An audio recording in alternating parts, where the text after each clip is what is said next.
Mga boss, ito yung sinasabi ko na motor ng FKM na 250cc lang. So ipapakita ko sa inyo, kaya ako nilalang dahil pag tinignan nyo siya, parang big bike na between engine na 250cc. Akala mo big bike. So iparinig ko pa sa inyo yung tunog. Andito ka brother sa kabila, ipapakita ko yung tambucho.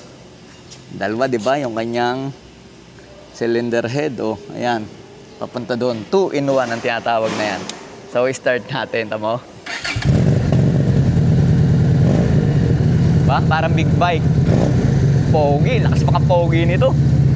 Parang Jericho Rosales. Ay, napatay ko tuloy yung kill switch. Oh. Ang lakas ano nito, Jericho Rosales.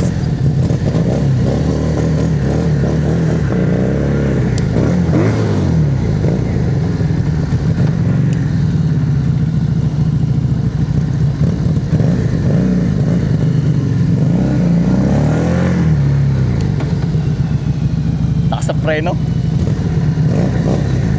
Diba? 250cc lang makakadaya sa expressway. Pero wag niyong gagawin. Ito, parang nakapangalan pa sa akin, oh. Victorino 250cc i. Alright? Sa FKM lang yan mabibili.